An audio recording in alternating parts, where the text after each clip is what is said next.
Prontinho. Esperar, entrei um pouquinho antes, né? Porque faltam 2 minutos, 3 minutos. Espero que vocês estejam me ouvindo agora, que aquele ar-condicionado ali tá desligado. Passar um pouquinho de calor aqui, mas é muito barulhento. E aí o pessoal vai entrando. Eu já vi que tem uma pessoa aqui. Como eu tô com o chat desligado, quem estiver entrando, se puder me avisar pelo grupo ali que tá tudo certo, que tá me ouvindo bem, eu vou até dar uma olhadinha aqui. Porque eu preferi deixar o chat desligado e aí depois a gente tira as dúvidas pelo grupo, né? Já que é um grupo pequeno. Vamos ver se o pessoal vai avisar alguma coisa. E aí a gente começa daqui a pouquinho.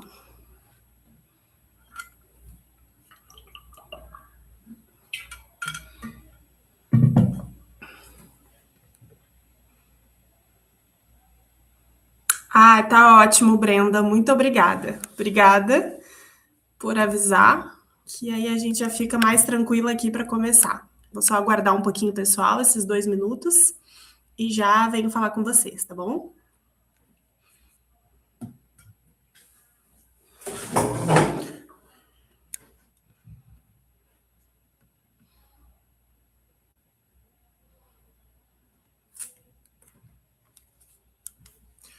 Vou avisar aqui que já estamos online.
Ó, já tem mais um pessoal entrando aqui, vamos honrar, né? Os que chegam no horário aqui. E aí a gente vai começando a conversar e tem bastante coisa para falar hoje. A aula vai ser bem grandinha, depois vai ficar gravada também. E aí o pessoal vai chegando e vai se ambientando, tá? Então acho que a gente pode conversar. Bom, primeira coisa, eu quero super agradecer a adesão, né, no grupo, desejar boas-vindas a vocês, a Gilbarte e a esse grupo, né, desse aulão gratuito que a gente vai falar basicamente de monitoramento ambiental e de como que a gente utiliza ali os peixes, né, para o monitoramento ambiental. E eu fico muito feliz, assim, porque foi uma adesão maior do que eu imaginava e eu acho que vai ser essa aula gratuita vai ser já muito útil, né, para vocês. Depois a gente vai ter essa aula gravada, a gente vai continuar juntos no grupo de WhatsApp. Então é algo que eu sempre quis fazer, né? E tá dando certo. É claro que a gente está colocando agora a empresa no digital, né? Então tem muita coisa que eu tô correndo atrás para entender. A ideia antes era fazer uma live no Zoom ou no Meeting, mas aí eu preferi optar dessa vez pelo YouTube, tá? Para ficar gravado aqui, e, enfim, por algumas peculiaridades assim da plataforma. Mas vamos ver se a gente vai continuar assim ou não, né? Então não deixa de ser um teste, né? A primeira vez que eu faço um aulão assim pelo YouTube. Vamos ver se vai dar certo, tá? E aí vocês vão falando comigo, se tiverem alguma dúvida, deixa no grupo. Eu vou tocar a aula assim, né? E aí depois a gente vai conversando ali pelo grupo. Se surgir alguma dúvida, alguma sugestão, enfim, tá bom? Então acho que a gente pode começar. Vamos lá. Bom, a primeira coisa, sempre que eu dou essa aula, né, uma aula parecida para falar sobre monitoramento ambiental, eu gosto muito de trazer essas duas imagens, né, que são a imagem de um ambiente que é aparentemente poluído, ou tem aparentemente uma contaminação excessiva, e um ambiente que a gente pode chamar de um ambiente limpo, né? Então, só de olhar, a gente percebe que esse ambiente precisa de um monitoramento mais efetivo e o outro aparentemente não. Mas se eu te dissesse que apenas um teste de toxicidade mal realizado, às vezes dentro de um grupo de vários testes, ele pode aprovar um ambiente contaminado, como esse ambiente 1, ou reprovar um ambiente saudável, como esse ambiente 2. Você confiaria nesse resultado? Qual seria o seu critério, né, para confiar nesse resultado? Quando a gente recebe uma amostra ambiental, seja dentro de um laboratório de ambiente acadêmico ou corporativo, especialmente, né, no ambiente privado, a gente não tem uma história prévia desse ambiente, a gente não tem uma fotografia desse ambiente. Geralmente, o que a gente tem é uma garrafa com água, um frasco com sedimento para a gente testar ou fazer um elutriato, e nada mais que isso, e um código de amostra, tá? Então, a partir desse recipiente, toda a tomada de decisão, do método utilizado, dos organismos utilizados, alguma coisa pode vir do cliente, sim, mas as principais tomadas de decisão, elas vão vir do profissional responsável, tá? Então, eu acho que eu gosto de trazer essa problemática aqui no início, porque, na verdade, o monitoramento ambiental, ele não é um conjunto de normas, ele não é a execução de um teste, ele é decisão científica, né? Então, ele é muito mais do que isso. É a tomada de decisão, é a integração dos resultados, ou seja, a gente pegar vários resultados diferentes e conseguir montar a nossa história ali, o nosso laudo científico. Então, para tudo isso, a gente precisa de experiência, porque se fosse só ler norma, interpretar norma, construir um POP, o POP, que é o procedimento operacional padrão, que é um protocolo que a gente desenvolve a partir das normas, ele é uma receita de bolo. Então, você vai pegar e você vai realizar o teste. Sinceramente, sem grandes dificuldades. A questão vai muito além de realizar o teste sempre. Ela vai na interpretação desse teste, né? Na decisão que será tomada a partir daí, ou até mesmo antes de executá-lo. Então, esse é o propósito, tá? Antes de trazer a ementa, antes de entrar em pormenores, eu gosto de trazer para vocês o propósito que não é só dessa aula, é o propósito de ensino da Gibarte, dentro dos diferentes cursos que a gente oferece, né? É pegar a experiência que eu tenho, que os meus colegas que trabalham junto a mim têm, e transformar essa experiência de decisão científica, de integração de dado, de comportamento dentro da carreira científica, em conhecimento. Porque o restante a gente tem boas fontes na internet, a gente tem as universidades, a gente tem os nossos cursos. Então, o que a gente quer trazer aqui é a complementação da vivência, né? Para que a gente possa ter esse diferencial no currículo e poder conversar, seja numa entrevista de emprego, numa seleção, enfim. Então, a gente tem um propósito grande aqui de, obviamente, né, fomentar o conhecimento, mas também de construção de carreira, né? Que eu acho que interessa a todo mundo. Dito isso, eu vou mostrar para vocês o que a gente vai ver na aula hoje, tá? Eu vou tomar bastante água aqui, porque, assim, tá calor. Para quem não sabe, eu tô em Coqueiral, eu sou do Sul, né? Já vou me apresentar daqui a pouco. Mas eu tô em Coqueiral fazendo trabalho de monitoramento ambiental, fica no Espírito Santo, no litoral norte, e aqui é bem quente. E, enfim, vamos lá. O que vai ter no nosso aulão hoje, tá? É bastante coisa, mas eu tentei dar uma resumida, eu quis trazer bastante coisa de forma... Vou querer sempre trazer bastante coisa de forma gratuita para vocês. Essa assessoria, toda essa parte de tirar as dúvidas também vai continuar no WhatsApp, a gente vai continuar com o nosso grupo ali, né, de fundadores desse curso. Então, eu quis trazer um panorama geral dos assuntos que eu acho que são principais ali, que envolvem especialmente o monitoramento ambiental como um todo, que eu acho que é super interessante a gente discutir primeiro, e alguma coisa dos testes com peixes, tá? Depois a gente vai ter um curso lá na frente que a gente vai aprofundar todas as normativas com peixes e tudo mais, tá? Aqui a gente está conversando um pouco mais sobre a parte de monitoramento. Mas a gente vai falar sobre definições, né?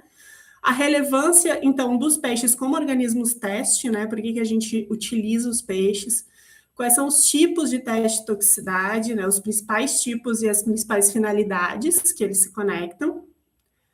Qual é o contexto histórico e a evolução desses ensaios? Então, de onde que surgiu o ensaio de toxicidade? Por que se faz? Como que se teve a ideia, né? Foi sempre assim, normatizado? Então, a gente vai conversar um pouco sobre isso, que eu acho que é interessante a gente saber e nos dar um repertório também. O panorama hoje normativo e regulatório desses testes, os critérios de escolha do método e da espécie. Então, eu vou trazer alguns exemplos de critério de escolha, caso você precise planejar, né, junto a uma equipe, enfim, um programa de monitoramento ambiental. As aplicações práticas desses resultados, então, para onde vão, né? Para onde que vai o laudo que a gente entrega e qual a diferença que ele faz na sociedade, por exemplo. E o papel da toxicologia aquática no cenário atual, então, né? Que está super em alta, obviamente, devido a vários fatores que a gente vai conversar lá na frente, tá? Vamos lá. Só porque também tem pessoas, algumas pessoas já me conhecem no grupo, né? São meus colegas e tal, e algumas pessoas ainda não. Aqui. Eu quero me apresentar, né? Antes de qualquer coisa, antes da gente dar seguimento à aula. Meu nome é Cássia Silveira. Eu nasci, eu fui criada em Rio Grande, no Rio Grande do Sul, sou gaúcha, e eu sou bióloga com formação na FURG, o mestrado e doutorado também na Universidade Federal do Rio Grande. Eu realizei o mestrado e o doutorado em ciências fisiológicas, mas eu sou especialista em toxicologia ambiental e ecotoxicologia aquática. Todo o meu trabalho, desde a graduação, ele envolveu o monitoramento ambiental. Utilizei diferentes ferramentas, né? Eu comecei com a biologia molecular, depois eu fui mais para os ensaios de toxicidade, até chegar no momento em que eu estou hoje, né? Trabalhando com monitoramento ambiental e ecotoxicologia, né? Com a parte de assessoria. Então, tenho mais de 15 anos de experiência nesses ensaios de toxicidade, monitoramento ambiental e na parte de avaliação de risco ecológico também. Me envolvi em projetos de monitoramento de corpos hídricos, inclusive estou atuando aqui em Coqueiral em um desses projetos, né, que a gente vai até falar um pouco sobre ele mais para o final da aula. Estou finalizando, né, a minha contribuição para esse projeto. Tenho experiência internacional em biotérios referência, né, especialmente no cultivo de peixes. Aí é daí que vem a expertise em cultivo, implementação de cultivo. Se vocês forem olhar lá no site da Jubarte, a gente faz consultoria especializada também para implementar toda a parte de cultivo, empresa, universidade, ou retomada de cultivo, acontecer alguma coisa, a gente faz todo tipo de assessoria, consultoria nessa parte. E tenho vivência em algumas multinacionais. Tenho 5 anos desses 15 anos de experiência em teste de toxicidade, 5 foram dentro de multinacionais, empresas que realizam análises ambientais, e aí eu entrei em contato também com a parte de qualidade nos laboratórios, né? Não que o ambiente acadêmico não tenha um sistema de gestão de qualidade, mas os laboratórios das empresas onde trabalhei eram laboratórios acreditados pelo Inmetro. Então, ali eu aprendi bastante e apliquei, né, as boas práticas de laboratório, BPL, né, que é a NIT-DICLA 35, e a 17025, né, que também fala sobre boas práticas em laboratório e coleta, ensaio e tudo mais, tá? Bom, dito isso, vocês me conhecendo um pouco melhor, a gente segue, então, a nossa aula, tá? Eu vou trazer, primeiramente, algumas definições, né? Muito rapidamente a gente vai passar por elas, só para a gente ficar todo mundo, então, na mesma página, né? O que é o monitoramento do ambiente, né? E de onde que ele surge? O monitoramento nada mais é do que o processo de avaliar a qualidade e detectar variações nesse ambiente, seja ele qual for, oceano, um rio, uma floresta, um mangue.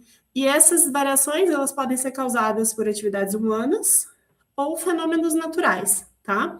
E aí, esse monitoramento, ele pode ser realizado de forma pontual, ou seja, pode ser realizado a partir de uma contaminação pontual, um derrame de óleo, enfim, no oceano, ou através de uma contaminação contínua, né? Então, a gente tem ali um desenho diferente de monitoramento para cada tipo de situação e para cada tipo de ambiente. Mas o que a gente tem em comum é que esse monitoramento ele geralmente acontece de forma espacial e temporal, ou seja, a gente tem uma área onde a gente vai monitorar, que seria a área impactada, né, ou a área de possível impacto ali. Então, a gente tem um monitoramento espacial onde a gente geralmente desenha pontos, a gente vai ver isso num artigo que eu vou mostrar para vocês daqui a pouco, desenha pontos dessa área possivelmente impactada, estrategicamente, tá? Isso a gente vai aprender dentro do curso também, de forma a fazer coletas, realizar coletas dentro desses pontos, para poder monitorar esse ambiente como um todo. E da mesma forma, sabemos que o ambiente ele varia de forma natural, ou seja, existem as estações que hoje estão mais bagunçadas do que nunca por conta da crise climática, mas a gente tem uma variação natural muito grande de temperatura, de chuvas, de cheias, de secas, enfim, então a gente geralmente faz um monitoramento ambiental de ampla duração, onde a gente consegue fazer ou deve conseguir fazer coletas sazonais ao menos. Aí essas coletas elas podem ser semestrais, trimestrais, mensais, dependendo do tipo de análise que vai ser feita, tá? Por exemplo, aqui no projeto onde eu trabalho hoje, a gente faz coletas semestrais. Então, a gente faz coleta numa estação de seca e numa estação chuvosa, aqui no Espírito Santo, tá? E dentro desse monitoramento ambiental, além de outras análises que são realizadas, como, por exemplo, as análises químicas, que são super importantes, análises de biomarcadores, análises físico-químicas, a gente tem os testes de toxicidade, tá? Que, modéstia à parte, tem uma importância muito crucial, na verdade, uma importância muito grande, muito central dentro de um monitoramento ambiental, porque eles são a fotografia ali daquele ambiente quando a gente fala de efeitos biológicos, tá? Então, é basicamente um teste de toxicidade, um procedimento que expõe organismos vivos que estão no nosso laboratório, tá? Como peixes, algas, microcrustáceos, a amostras ambientais desse ambiente possivelmente contaminado, para avaliar, então, esses efeitos de contaminação. Então, qual é a relevância, né? Se eu falei que é um ponto crucial do monitoramento ambiental. Os testes de toxicidade, eles são a fotografia do ambiente através da resposta dos organismos frente à contaminação, especialmente se esses organismos forem organismos nativos do ambiente, tá? A gente vai ver que, às vezes, não existe essa possibilidade, mas quanto mais perto a gente chegar, melhor, tá? De que os organismos sejam organismos provenientes desse ambiente. E aí eles são utilizados, então, esses testes como aspecto regulatório, diretamente, tá? Por órgãos ambientais, especialmente os deliberativos, municipais, estaduais e nacionais. Como exemplo, a gente tem as resoluções CONAMA, tá? Que alguns de vocês devem ter ouvido falar, que são a CONAMA 357 e a CONAMA 430, que são as que eu gosto de trazer sempre como exemplo. E a 357, ela fala da classificação das águas, e a 430 fala da disposição e controle de efluentes. E ambas recomendam, sugerem, ou às vezes em caráter obrigatório, a utilização de testes de toxicidade para avaliar a qualidade dessas águas, tá? Então, existe uma recomendação, então, esses órgãos regulatórios, eles recomendam, e aí empresas, companhias de saneamento, por exemplo, têm que fazer periodicamente esses ensaios de toxicidade. É por isso que eles estão dentro de empresas de análises ambientais, e é por isso que existe tanta demanda, e é por isso que existe uma escassez, muitas vezes, de profissionais capacitados para fazer esses ensaios, tá? Então, esse é um nicho muito interessante, né, para quem está, enfim, se formando agora, quer trabalhar com biologia em uma interface diferente, né, da interface acadêmica. É um nicho que tem muita demanda e sempre vai ter, e cada vez mais vai ter, na verdade. Bom, aí eu falei para vocês que a gente trabalha com algas, com microcrustáceos, com peixes. Então, por que escolher os peixes, né? Se a gente tem, às vezes, organismos que são um pouco mais tranquilos da gente cultivar, enfim, né? A gente tem os peixes hoje como topo de cadeia e sentinelas da contaminação. Então, eles são bioindicadores muito valiosos, tá? Então, os ensaios com os peixes, eles têm que estar obrigatoriamente dentro desse grupo de níveis tróficos, tá? A gente tem a legislação CONAMA e aí a CONSEMA também, que é a nossa legislação estadual, né, deliberativa, pedindo sempre, em média, 3 níveis tróficos. Se não me engano, o CONAMA está pedindo 2 níveis tróficos agora. E é interessante que a gente insira, né, os peixes sempre nesse grupo, né, de 3 níveis tróficos. Então, o que a gente faz num ensaio clássico de monitoramento ambiental? Especialmente nos monitoramentos de ampla escala, a gente realiza ensaios com alga, ensaios com os microcrustáceos, às vezes ensaio com organismos que são microcrustáceos também, que vivem no sedimento, para a gente testar o sedimento puro, assim, sem ser elutriato, né, o sedimento tal como ele vem do ambiente, com matriz mesmo, e os peixes, para que a gente possa ter, por isso que eu chamo, né, a gente chama, né, da área de fotografia, para que a gente possa ter uma boa noção do que aquela matriz está causando no ambiente, desde os produtores primários lá até o topo de cadeia, que são os peixes, tá? Então, quais são os tipos de ensaio? Vou falar para vocês de uma forma muito ampla, né?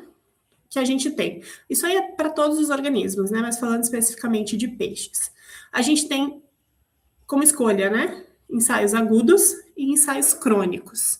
Isso vai depender do objetivo também do nosso monitoramento, tá? Os ensaios agudos, eles são em menor tempo, tá? Por isso que eles são agudos. Então, a gente usa mais ou menos de 24 a 96 horas, dependendo do organismo, a gente já chama de crônico, mas eles são nesse menor tempo.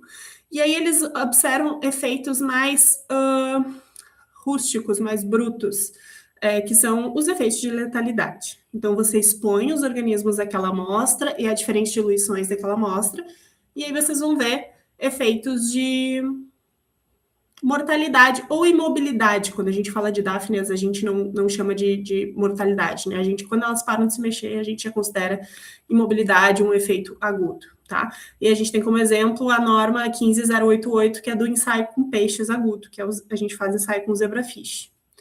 E os ensaios crônicos, que são de maior tempo. Então, a gente expõe essa amostra, essa matriz ambiental, água, sedimento e lutriato, a dias, né? 7 dias, 14 dias, 28 dias, os animais mais brandos, que são de crescimento e reprodução. E reparem que quando eu falo mais brandos, não quer dizer que eles sejam menos importantes, muito pelo contrário. Se a gente está afetando, se a gente tem uma amostra ali que ao ficar 7, 14, 28 dias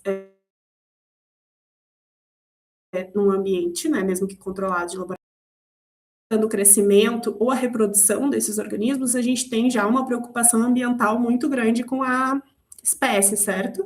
Né, por conta de que alguma substância ali está afetando a reprodução dessa espécie, pode levar à extinção, então são tão importantes quanto os ensaios agudos. A gente tem um exemplo aqui da 15499, que agora tiveram algumas mudanças nessa norma, mas antes a gente realizava o teste com larvas de Danielhaerio, com ela, e aí a gente fazia a exposição de 7 dias, tá? E viu o crescimento das larvas. E mortalidade também, a gente também vê letalidade, mas não é o foco, né? O endpoint foco é crescimento e reprodução. Como que são feitas as escolhas, né, dos testes aqui, nesse caso, para o monitoramento ambiental? Vai depender principalmente do tipo de impacto, né? Porque se eu tenho um impacto, falando de uma forma bem geral, tá? Porque isso requer trazer outros aspectos, né, para discussão. Mas se eu tenho um impacto pontual muito abrupto, sei lá, derramou algum tipo de contaminante de navio no oceano, a gente vai fazer primeiramente ensaios agudos para verificar, porque provavelmente essa contaminação naquele momento está muito tóxica, né? Tá muito. Então a gente já vai ver mortalidade no ambiente. E aí, o que se faz, geralmente, especialmente em monitoramentos grandes, independente de ser pontual ou não a questão, é um conjunto, tá? Se realizam ensaios agudos e ensaios crônicos, porque muitas vezes a gente não vê efeito em um e vê em outro. Então, tudo que a gente faz é um grande desenho para depois integrar esses dados, que a gente vai aprender também. dentro de um laudo, de um relatório, tá? Vamos lá. Ensaios agudos e crônicos e as análises dos efeitos subletais, tá? Então, o que acontece? A gente tem análises de biomarcadores, né, que o pessoal que está nas universidades conhece muito bem, que também são uma forma de monitoramento ambiental, né? Nesse projeto que eu estou trabalhando, por exemplo, ele tem 3 braços. Ele tem os testes de toxicidade, que é onde eu trabalho, as análises químicas e as análises de biomarcadores, tá? Que a gente pode falar em algum momento, mais lá para frente. Mas o que eu quero fazer aqui é colocar essas análises de efeitos subletais dentro dos testes de toxicidade. Então, o que acontece? Os testes de toxicidade, eles têm uma norma, que a gente realiza a produção de um procedimento operacional padrão e realiza essa norma, onde a gente vai ver como endpoint a letalidade, o crescimento ou a reprodução. Mas muitas vezes, alterações que não causam a morte imediata do animal, ou que, enfim, não causam uma diminuição de prole, uma diminuição de crescimento, afetam a sua fisiologia, o seu comportamento, o seu crescimento, né, o desenvolvimento, e comprometem a sua sobrevivência a longo prazo e a saúde da população.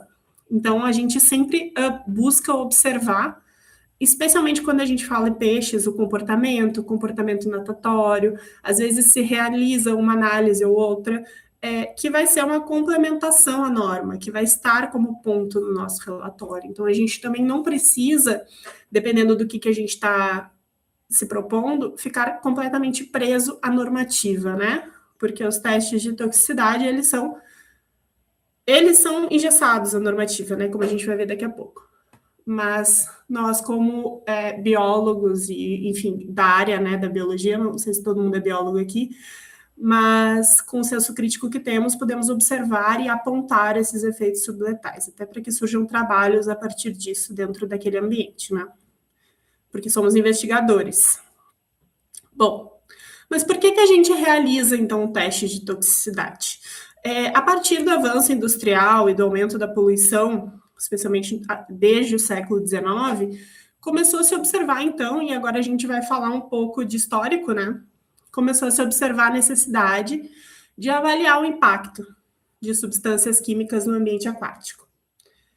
E aí a gente tem aqui, eu trouxe para vocês um pequeno histórico para a gente saber mesmo, né, e ganhar esse repertório aí de como que tudo se transformou num grande sistema organizado de normativas que a gente tem hoje, tá?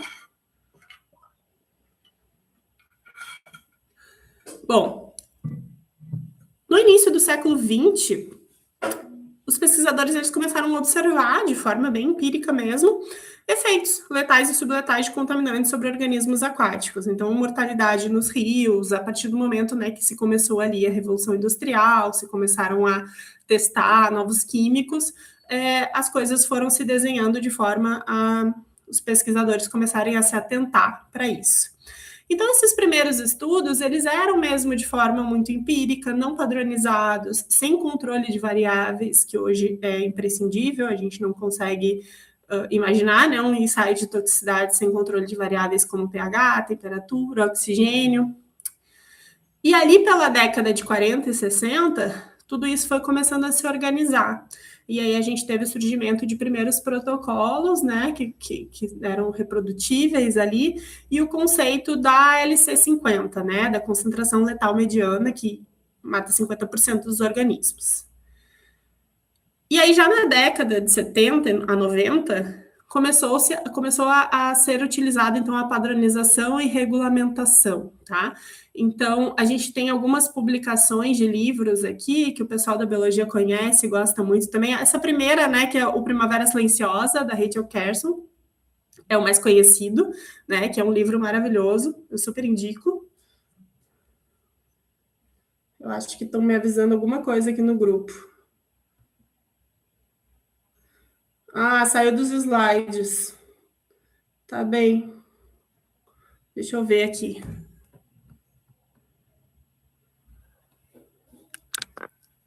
Não voltou? Peter? Para mim tá aparecendo aqui que tá nos slides. Voltou?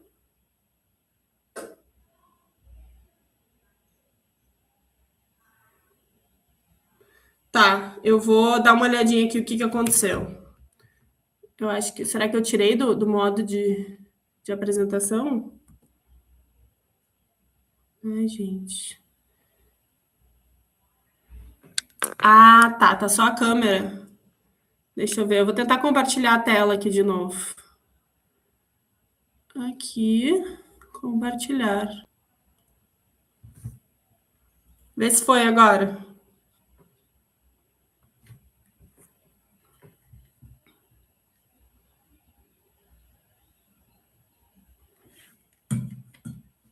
Senão a gente muda aqui de.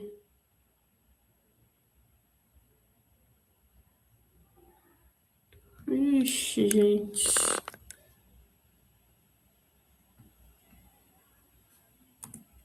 Será que é a minha internet? Foi? Falha nossa. Eu vou deixar no alto aqui. Eu acho que eu fiz cagadinha, tá? De não abrir o chat. Mas eu vou deixar no alto. Foi? Tá. Agora vocês vão ter que me dizer, gente, ó, eu sou nova aqui nesse negócio, tá? Vocês vão ter que me dizer onde que vocês pararam pra gente voltar um pouquinho, será?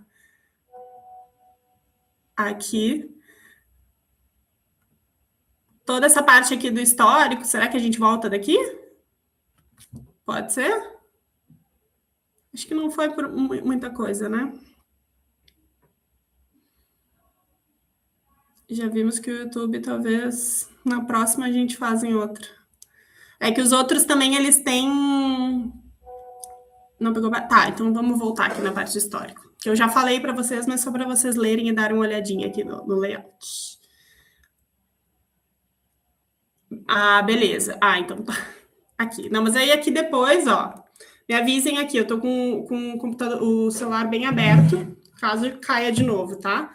Mas depois a gente tem aqui os ensaios subletais.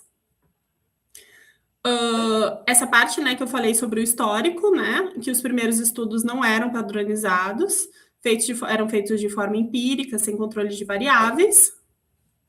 E aí a gente parou aqui, tá? Vocês me avisem se cair de novo, tá? Não sei porque isso aconteceu, porque eu não mexi em nada aqui. Mas aí me avisem, qualquer coisa tu me liga, Peter. Aqui, esses livros aqui, ambos eu li. O Primavera Silenciosa, a galera conhece um pouco mais, né? Que fala sobre a Rachel Carson, que era uma pesquisadora maravilhosa, que ela começou a observar lá que os passarinhos não cantavam mais, e tem toda a problemática social e política ali do início da regulamentação ou da não regulamentação dos agrotóxicos. Então, eu já super indico. E tem um livro que ele é um pouco menos conhecido, que eu li na universidade, mas é da mesma época, que chama O Futuro Roubado, da Tel Colburn, que ele fala também, da mesma forma que a Rachel, sobre os primeiros estudos relacionados aos efeitos endócrinos em bebês, aí tem a história da talidomida. Então, essas publicações, junto com publicações científicas, elas ganharam uma popularidade muito grande, muito alta. Foram muito robustas e midiáticas.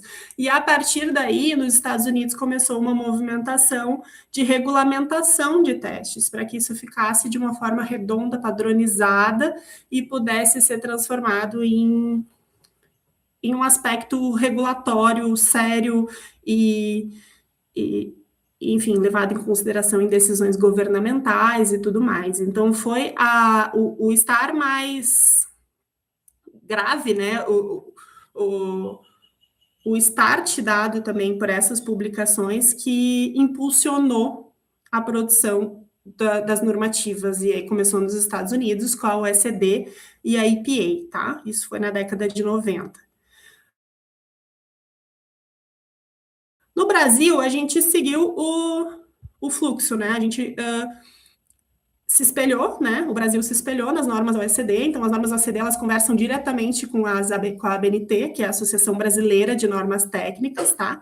Que surgiu nos anos 2000 e disparou aí nesses últimos 25 anos com praticamente todos os ensaios que a OECD tem, tá? Então a gente tem aí normas de ensaios com peixes, com ouriços, dáfnias, cereodáfnias, larvas de peixes, hialela, nitocra, os animais de sedimento.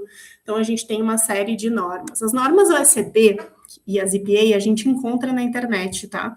De forma gratuita. As normas da ABNT a gente tem que adquirir elas, né? Comprar.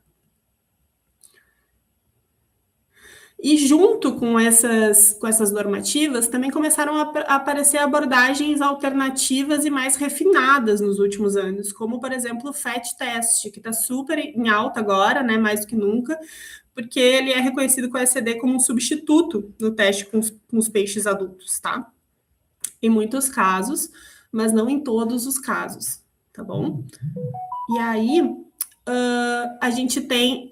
a gente vai falar também em algum momento sobre esse teste mais lá para frente, mais aprofundado, mas a gente tem esse teste como um grande método alternativo, tá? Para que a gente não utilize animais adultos, e tem toda a questão dos 3Rs e da parte ética.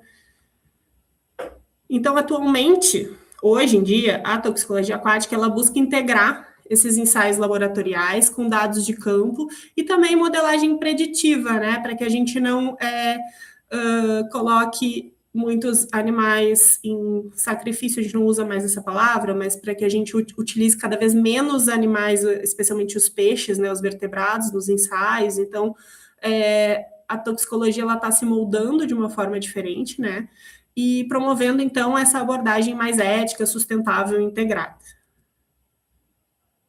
Então, hoje, o panorama normativo regulatório dos testes de toxicidade em peixes, ele é baseado nessas normas padronizadas, onde a principal no Brasil é a ABNT, e a principal nos Estados Unidos, ou as principais, é o OECD e EPA. Essas normas, elas não são um conjunto lá de coisas que a gente tem que ler, que são chatas e tudo mais. A gente tem que saber interpretá-las, porque elas dão a validade científica para esse ensaio. Então, se você faz da maneira como deve ser feito naquela norma, você tem um respaldo, um reconhecimento regulatório para levar esse teu laudo para, por exemplo, uma política pública que você quer que seja modificada, e é por isso que os laboratórios, especialmente das empresas, também devem ser acreditados, né? Devem estar dentro de normas para que a gente tenha esse trabalho cada vez mais de forma confiável e rastreável, né? E a gente tem um monitoramento sério do meio ambiente, tá? Aí, falando só um pouquinho cada uma das normativas, assim, de uma forma rápida, a OECD, ela é uma das principais referências globais na padronização de ensaios ecotoxicológicos, e são elas que foram elas que surgiram primeiro, né? As OECDs, os testes guidelines. Então, aqui a gente tem o FAT Test, que é o OECD 203, eu trouxe alguns exemplos, o 210, esse 229 é um teste crônico, né, que é de reprodução e crescimento, então a gente expõe os animais por 28 dias, se eu não me engano, e aí eu botei de novo, o 203, desculpa, o 203 é o teste agudo, e o 236 é o FAT Test. Todas essas OECD aqui, se vocês colocarem no Google, vocês conseguem as normas, tá? Elas são em inglês, obviamente, mas é muito tranquilo e é legal, assim, de dar uma olhada, de se ambientar. Depois eu posso até mandar para vocês ali no grupo, porque elas também têm bastante esquemas e tem toda uma informação introdutória sobre as espécies que podem ser utilizadas. Então, para quem gosta da área, é interessante, tá? E a ABNT, como eu falei, é alinhada às boas práticas internacionais, tanto a OECD quanto o ISO, EPA, e ela é reconhecida por órgãos ambientais, consultivos e deliberativos do Brasil, 100% reconhecida, então IBAMA, CONAMA, INEA, tá? E os testes que a gente tem de peixes, eu tô considerando que vocês estão me vendo que ninguém tá me avisando, tá? Pelo amor de Deus, não deixem eu falar sozinho. Os testes que a gente tem da BNT não são só esses, tá? Mas tem o 15088, que é o de toxicidade aguda. Eu coloquei aqui os que eu faço geralmente. O 15499, que é a toxicidade crônica, tá errado ali, que é o método de ensaio com larvas de peixes. Esse método, eu trago no curso, mas ele já caiu para as larvas de peixes, de Daniel, ficou só para primefales promelas, mas ele avalia crescimento, tá? E é um teste bem interessante. E por mais que a BNT tenha caído o teste, a gente ainda realiza, né, de forma acadêmica, só ele não é válido para o repertório corporativo e ambiental, tá? E ele já caiu. E tem essa 7346, que é baseada na norma internacional ISO, que também é para testes agudos com peixes. Fala, Peter. Agora eu quero trazer um ponto importante aqui, que é super importante. Tá tudo bem, estamos. Tá bom, obrigado, querido. Que é o critério de escolha do método e da espécie, tá? Nem sempre, especialmente para quem está trabalhando inicialmente com monitoramento ambiental, não vai ser a gente que vai escolher, tá? Você vai ter provavelmente um protocolinho ali para fazer e vão te dizer que método, o que espécie. Mas é importante que desde já a gente tenha, como, né, profissionais que somos, ou enfim, não sei, tem muita gente aqui que eu sei que está na graduação também, mas enfim, que somos ou que seremos, que a gente tenha uma boa noção de como e por que se escolhe cada método, cada espécie, né? A gente tem que cercar o nosso trabalho sempre. Então, a primeira coisa, como eu já comentei para vocês, existem dois tipos grandes tipos de contaminação diferente, que é aquela contínua, onde a gente tem sempre uma liberação ali de um efluente, enfim, de uma indústria, por exemplo, e uma contaminação pontual, como, por exemplo, o rompimento de uma barragem de mineração, tá? Isso tem que ser levado em conta primeiramente, tá? Então, sabendo de um tipo de contaminação ou outra, a gente pode escolher o tipo de ensaio. Então, de novo, a gente tem testes agudos e testes crônicos, tá? Então, será que numa contaminação pontual é mais interessante a gente realizar testes agudos ou testes crônicos? Vai depender muito do nosso objetivo e o que eu sempre penso é na complementação. Então, se a gente quer fazer um monitoramento sério, se a gente tem recursos para isso, se a gente tem diferentes organismos, o ideal é que a gente faça testes agudos e crônicos, especialmente no início do monitoramento. O que acontece com monitoramentos grandes, tá? A gente tem desenho de muitos projetos de monitoramento. A gente tem que ter um aporte, obviamente isso inclui aporte financeiro, inicial, para que a gente faça uma gama um pouco maior de ensaios. A partir daí, a gente vai ter lá meu primeiro monitoramento vai ser esse semestral, acabou de acontecer a cacaca ali no ambiente, a gente vai ver como é que tá. A gente faz uma série de ensaios agudos, crônicos, com organismos diferentes, e a gente recebe, né, ou produz uma série de laudos. A partir daí, a gente vai tomar a decisão do que a gente vai tirar, a gente vai lapidar o nosso programa de monitoramento ambiental, né, para colocar os ensaios que estão nos dando as melhores condições de tirar aquela fotografia daquele ambiente. Afinal de contas, a gente também tem que pensar em reduzir custos, mas não reduzir custos a ponto de tirar coisas que são importantes, né? Isso vai depender, obviamente, da realidade do projeto. Mas a ideia é que a gente tenha um panorama geral e depois a gente vai tirando o que precisa tirar, né? No mundo ideal. O critério de escolha da espécie, ele conversa com os níveis tróficos, né? Então, aqui eu trouxe um trecho da CONAMA 430, que fala que a critério do órgão ambiental, com base na avaliação dos resultados, poderá ser reduzido o número de níveis tróficos utilizados para o teste de ecotoxicidade. Isso conversa com o que eu falei no slide anterior, né? A gente vai começar utilizando os 3 níveis tróficos e dependendo de como tiver a resposta daquele ambiente, pode ser que a gente possa diminuir, por exemplo, para 2 níveis tróficos, tá? Mas eu acredito que a manutenção dos peixes, por exemplo, ela é essencial, tá? E aí a gente tem uma das grandes problemáticas aqui do monitoramento ambiental, que são as espécies que a gente utiliza, né? Então, quando a gente vai fazer, rompeu a barragem lá de Mariana, em Minas Gerais, vamos fazer um programa de monitoramento para esse rio aqui. E é o rio que passa em todo Minas Gerais, atravessa o Espírito Santo, chega no oceano, é muita coisa, né? Estou falando esse exemplo, que é o exemplo que eu mais conheço, que é o trabalho que eu faço aqui. Que espécie que a gente vai utilizar? O que acontece? Quando a gente fala das normativas, as normativas elas são desenhadas com espécies que são modelos científicos, né? O que é uma espécie modelo? O zebrafish. O zebrafish, ele começou a ser estudado em algum momento e aí viraram o peixinho, né, entre aspas, de cabeça para baixo. A gente tem protocolos estabelecidos, a gente sabe que o cultivo é fácil, a gente sabe que existem vários testes aí que a gente já consegue fazer com o zebrafish, várias formas de cuidar, de manutenção. Então, essas normas acabaram utilizando o zebrafish como um peixe modelo, né? E além de alguns outros, como o Pimephallus promelas, mas o zebrafish ele é asiático, o Pimephallus promelas é americano, e aí a barragem aqui de Minas Gerais, o que se recomenda é que se utilize espécies nativas. Lembra que eu falei para vocês no início da aula? Então a gente entra num grande embate aqui, porque o que é mais importante, né? Utilizar a espécie que é normatizada, ou seja, aquela norma ela foi desenhada para aquela espécie, ela só serve se for desenhada para aquela espécie. Ou a espécie nativa, que vai me dar um valor biológico provavelmente muito maior.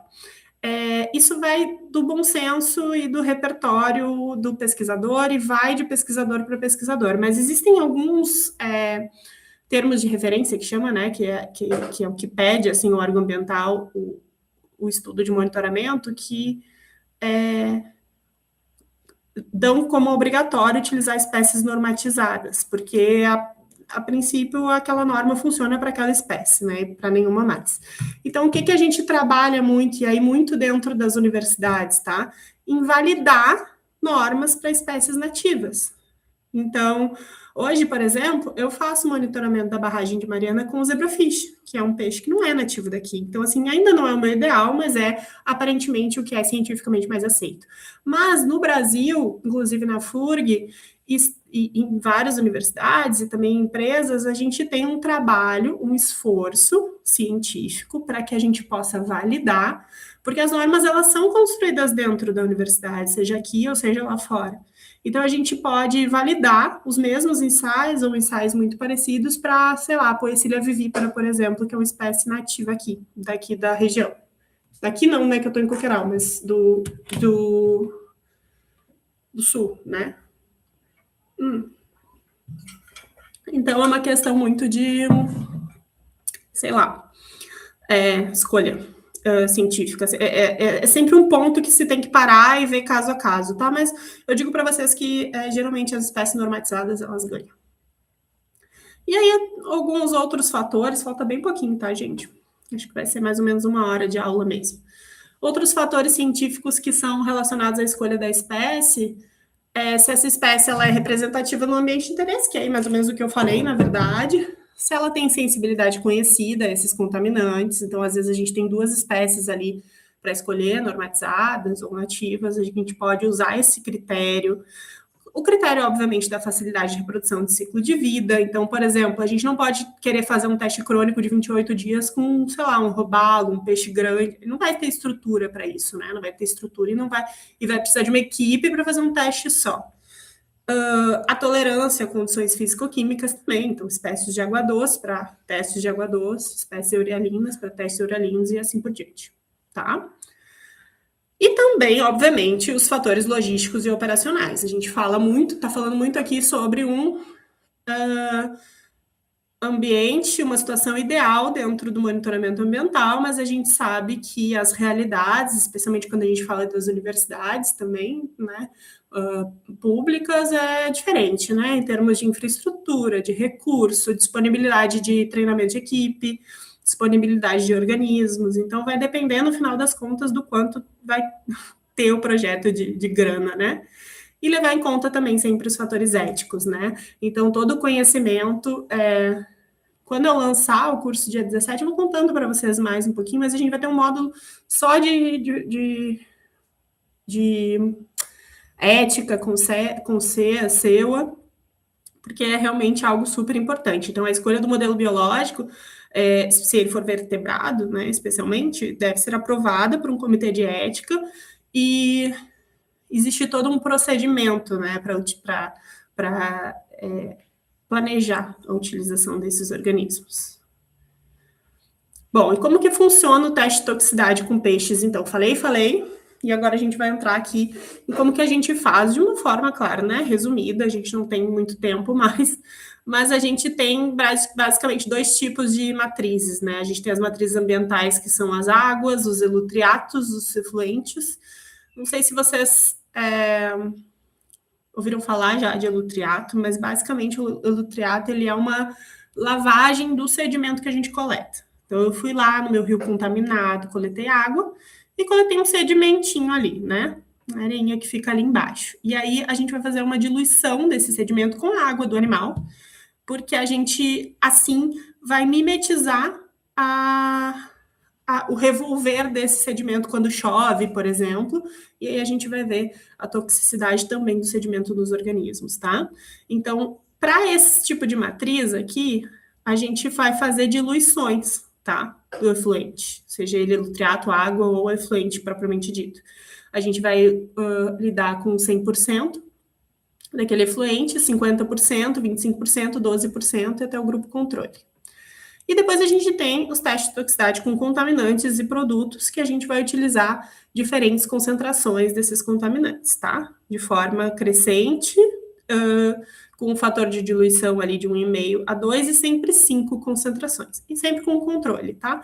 Isso vai variar de norma para norma, tá, pessoal? Dependendo, existem a possibilidade ou a obrigatoriedade de utilizar réplicas, né? Isso é bem um panorama geralzão mesmo, de um teste agudo, principalmente. E as matrizes ambientais, então, são essas aqui que eu falei para vocês. A gente tem os contaminantes, como glifosato, fármacos, enfim, metais. Depois a gente tem a água, o sedimento, e aqui o elutriato. Coloquei essa fotinha aqui, essa que está mais em cima, de como que a gente faz. Então, a gente bota sedimento, bota água de diluição, num fator de diluição 1:4, e agita ele por 1 hora, deixa descansar por meia hora. Ao contrário, agita por meia hora, deixa descansar por 1 hora, e aí a gente pega aquele sobrenadante, tá? Para fazer os testes. E por fim, a gente sempre tem que ter, quando a gente trabalha com teste de toxicidade, ensaios paralelos com a substância de referência. O que é a substância de referência? A substância de referência é qualquer substância, de preferência uma que não seja muito tóxica para nós. Tem uma lista, né? A gente tem NSL, zinco, KCl, que nos dê uma carta controle de sensibilidade desses animais. Então, a gente expõe os animais, né? O Peter fez isso há pouco tempo atrás com as medusas.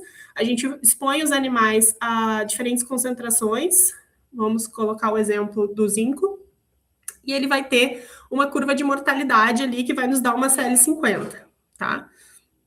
A partir daí, a gente vai repetir esses testes de forma mensal ou quinzenal. E essa CL50, ela não pode variar mais do que 2 desvio padrão, porque aí ela vai estar saindo fora da nossa carta controle. A nossa carta controle está aqui, ó. Nada mais é do que o nosso gráfico que mostra que a sensibilidade dos animais àquela substância se mantém.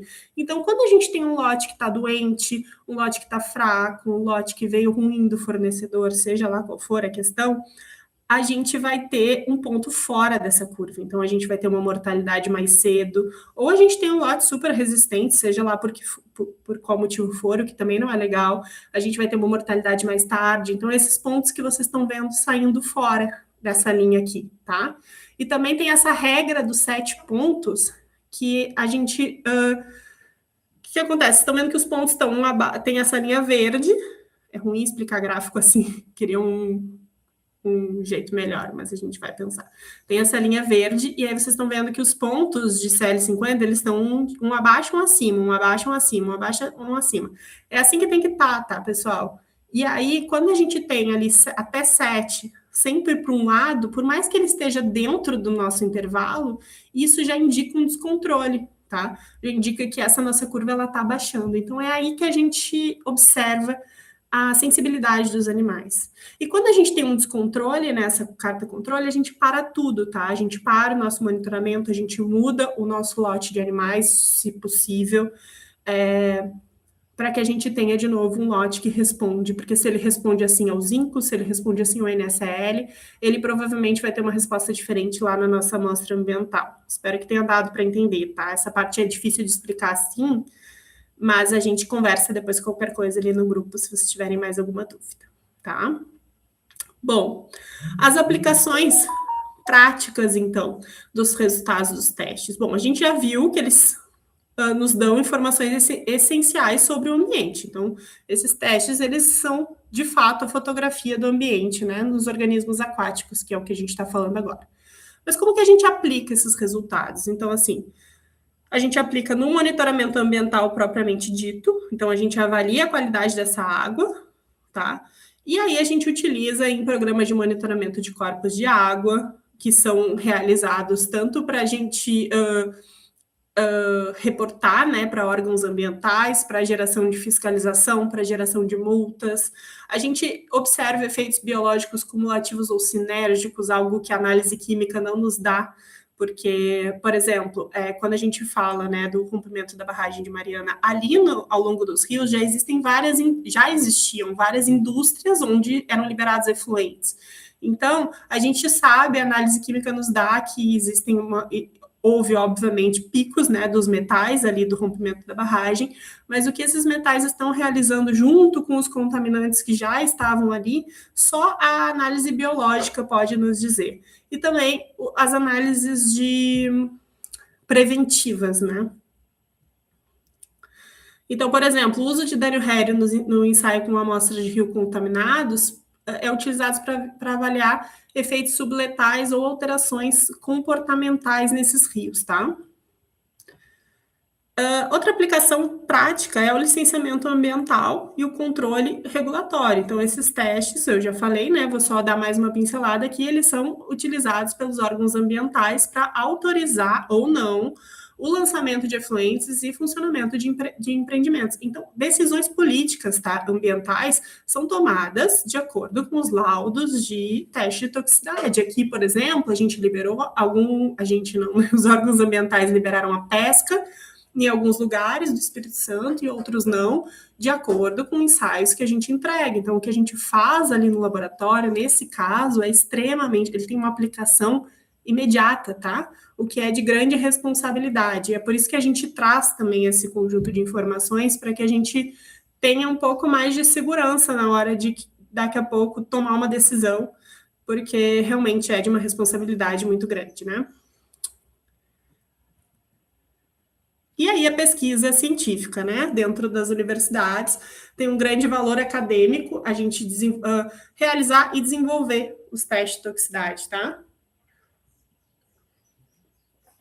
Porque a gente pode ir mais além da normativa, pesquisar mecanismos de toxicidade, comparar substâncias e misturas, desenvolver e validar testes, tá? Não só os de métodos alternativos, mas, como eu falei para vocês, desenvolver e validar testes com espécies nativas, que é super importante, e a correlação de dados laboratoriais com monitoramento de campo. E um controle de qualidade de produtos e processos, tá? Então, as indústrias, as farmacêuticas e as de saneamento, elas utilizam muito também os testes de toxicidade para avaliar o impacto potencial de novos produtos, por exemplo. É como eu falei para vocês, não é só a matriz ambiental, a gente tem produtos, a gente tem fármacos, suplementos e agrotóxicos, tudo isso que são testados ali antes de serem liberados os registros, muitas vezes, tá? Validar processo de tratamento de efluente. Então, por exemplo, uma empresa tem um tratamento de efluente lá que é mais sustentável, que é mais legal, que é mais econômico para ela, e aí ela vai liberar esse efluente, né? Então, para liberar esse efluente, ela também precisa, de acordo com a CONAMA 430, realizar ensaios de toxicidade para realizar esse processo e atender às certificações ambientais em geral, tá? Então, o papel da toxicologia no cenário atual, ela envolve a ciência, o meio ambiente e a sociedade. Eu quis trazer também para vocês o quão é amplo o que a gente pode fazer com a toxicologia. Os desafios... Ai, meu Deus, desculpa, gente. Os desafios ambientais contemporâneos, então, eles envolvem vários tipos de contaminantes, entre eles os contaminantes emergentes, misturas complexas de poluentes, né? As alterações climáticas e a falta de dados locais. Então, tem muito nicho para trabalhar, sabe? Tem muita coisa para fazer e talvez não, quase com certeza, uma falta de capacitação em nichos mais específicos, assim, do monitoramento ambiental. Pelo menos é o que eu enxergo de dentro, né, do monitoramento ambiental. E, por isso, a importância da formação técnica qualificada.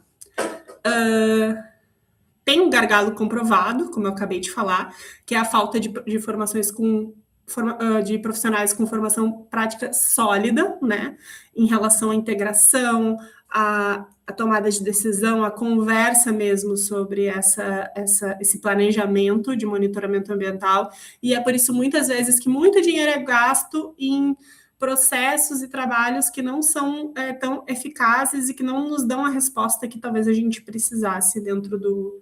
Então, a gente que está entrando agora, né, vocês que estão entrando agora nessa área, eu acho que é muito importante, desde já, ter essa mentalidade, né, de decisão científica. Então, muitos laboratórios acadêmicos e de consultoria ainda precisam muito, de padronização de métodos, de treinamento técnico. A interpretação correta dos resultados exige um conhecimento interdisciplinar, e essa atuação profissional demanda domínio das técnicas, das normas técnicas, e compreensão dos princípios éticos, além de toda essa parte de interpretação mesmo da norma, né, de quando que determinada... E, na verdade, quando vocês forem olhar mais a fundo as normas, elas trazem alternativas, elas não são também uma receita de bolo ditatorial. Elas trazem alternativas, e aí cabe a gente tomar a decisão que rumo tomar, mesmo ali dentro da norma, tá? Aí, por último, para finalizar a aula, eu trouxe um estudo de caso, que é do rompimento da barragem de Mariana, em 2015, e o monitoramento ambiental que está sendo realizado subsequente, tá? Que está sendo realizado por um conjunto de universidades.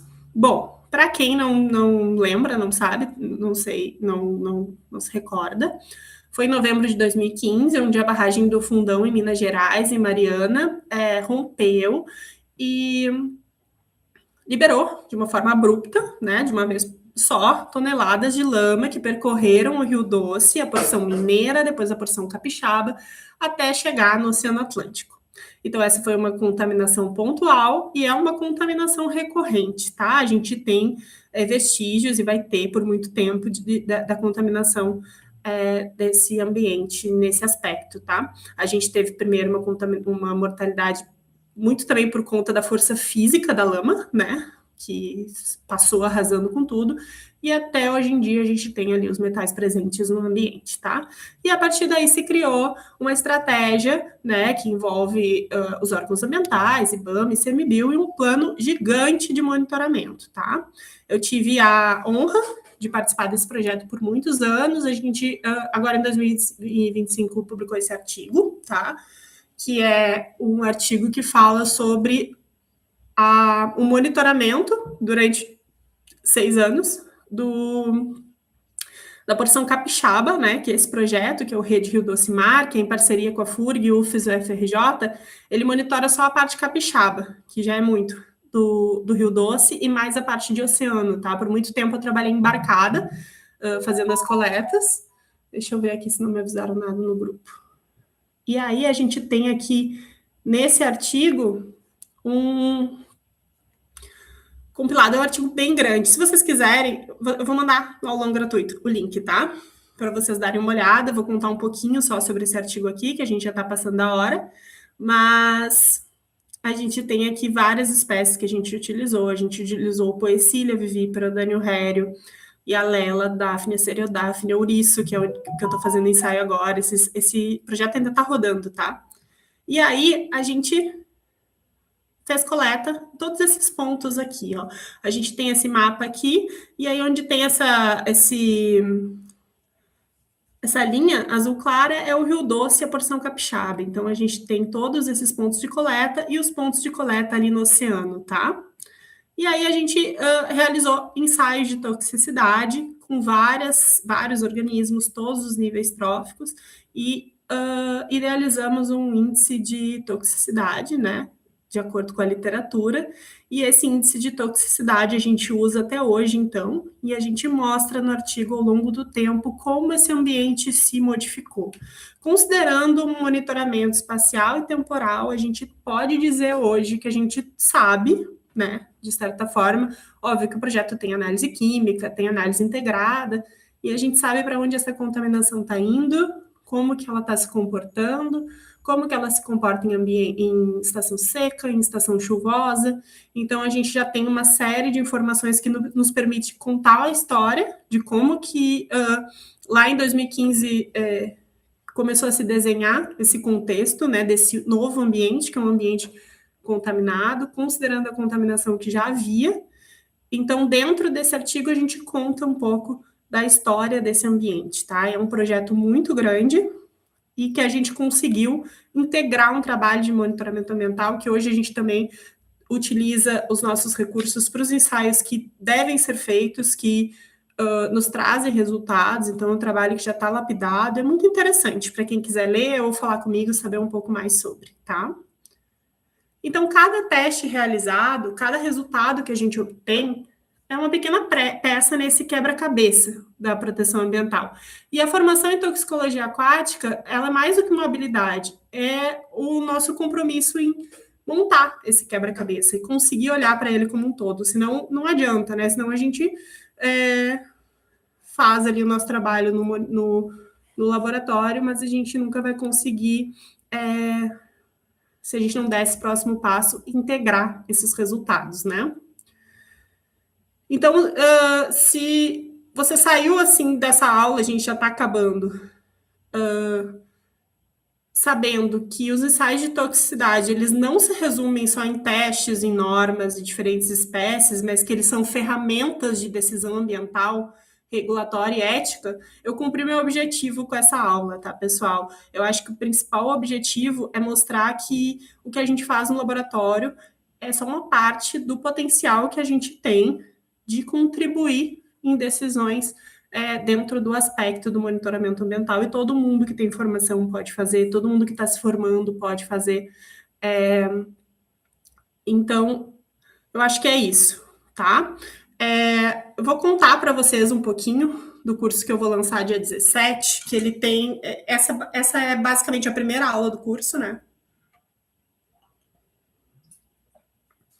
E eu pensei muito em como fazer esse curso, tá? Porque eu tenho os cursos lá na Jubarte que já são listados, não sei se todo mundo já viu o site, então eu tenho demanda por lá também, mas eu quis fazer esse curso mais voltado para o pessoal que está começando e tem interesse ali no monitoramento ambiental, ou que já trabalha com isso, mas quer se aprofundar. Ele também vai ter, ele tem módulos bem aprofundados, tá? E a gente vai fazer uma edição que eu chamo de edição fundadores, né? Além dela ter um carinho ali na parte de investimento, né? Que vai ser, que depois eu vou mandar para vocês, lá no dia 17, no dia que eu lançar. Ela vai ser a única edição que todas as aulas vão ser assim, ao vivo. E aí a gente vai fazer diferente. A gente não vai fazer no YouTube, a gente vai fazer provavelmente no Zoom, aula um pouco menor, a gente vai poder conversar mais. Então vai ser um pouco diferente dessa, mas no mesmo mood, assim. E depois dessas aulas elas vão ficar gravadas e eu vou disponibilizar esse curso de uma maneira um pouco mais diferente, mais fria, digamos assim, tá? Então essa edição é basicamente para quem está no grupo, tá? Se tiverem interesse, obviamente, tá? E aí a gente vai fazer essa edição com muita coisa diferente, tá? Do que eu pensava anteriormente. Então, primeiro, o que a gente vai aprender ali? A gente vai aprender cada uma das normas, né? Por exemplo, vai ter uma aula só sobre FAT test. Vamos aprender sobre cultivo e manutenção dos organismos, que é super importante para quem vai, às vezes, prestar uma consultoria, alguma coisa, entrar no laboratório já sabendo como fazer, como que alimenta a larva, como que manuseia.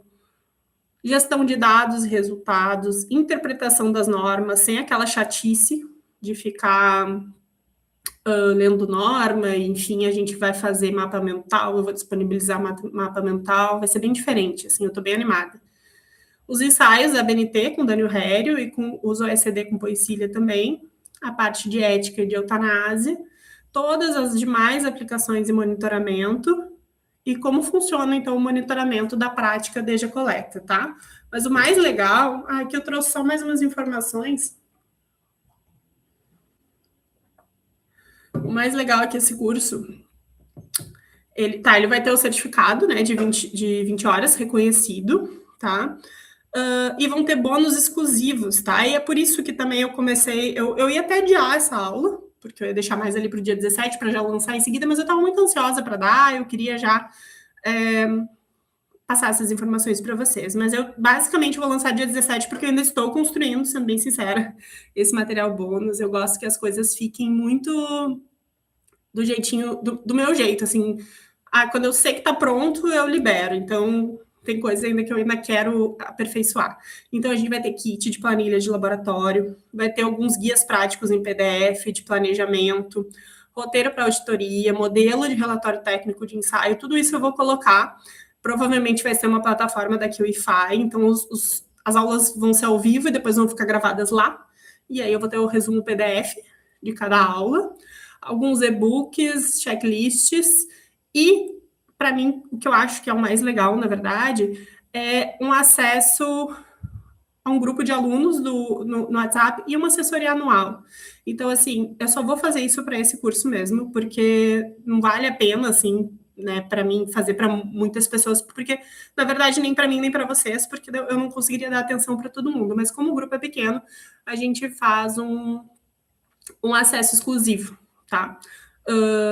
Eu vou abrir também para entrar nesse grupo até 17, vou mandar mensagem ali nos stories do Instagram, mas a gente vai ter essa assessoria anual. E essa assessoria anual é basicamente eu no WhatsApp 24 horas por dia. Cássio, vou começar um experimento.